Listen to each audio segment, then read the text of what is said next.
కాంగ్రెస్ అగ్రనేత ప్రియాంక గాంధీ వయనాడు బరిలో నిలువనున్నట్టు తెలుస్తోంది. త్వరలోనే రాహుల్ గాంధీ ఈ స్థానానికి రాజీనామా చేయనున్నారని సమాచారం. దీంతో ఈ స్థానం నుంచి ప్రియాంక రాజకీయ అరంగేట్రం చేరున్నారని టాక్ వినిపిస్తోంది. కాగా గతంలో కూడా ఆమె ప్రధాని మోదీపై వారణాసిలో పోటీ చేస్తారని వార్తలు వచ్చాయి.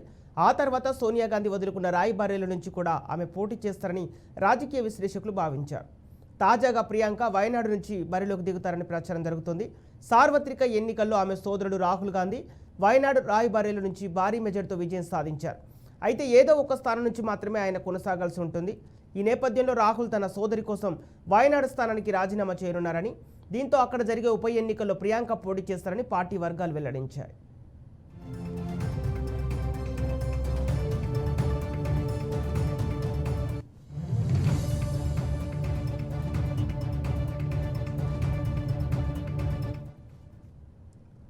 కాగా 2019లో ప్రత్యక్ష రాజకీయాల్లోకి వచ్చిన ప్రియాంక అప్పుడు జరిగిన లోక్సభ ఎన్నికల్లో వారణాసి నుంచి ప్రధాని మోదీపై పోటీ చేస్తారని ప్రచారం జరిగింది. ఆమెకు కాంగ్రెస్ పార్టీ టికెట్ ఇవ్వకపోవడంతో అదంతా ఒట్టి ప్రచారమేనని తెలిపాయి. ఆ తర్వాత 2022లో జరిగిన ఉత్తరప్రదేశ్ అసెంబ్లీ ఎన్నికల్లో ప్రచార బాధ్యతలను తన భుజాలపై వేసుకున్నారు. విస్తృతంగా ప్రచారం నిర్వహించారు. తానే ముఖ్యమంత్రి అభ్యర్థినంటూ పేర్కొన్నారు కూడా. కానీ ఆ తర్వాత మాటలను వెనక్కి తీసుకున్న ఆమె ఎన్నికల్లో పోటీ చేయడం లేదని ప్రకటించారు.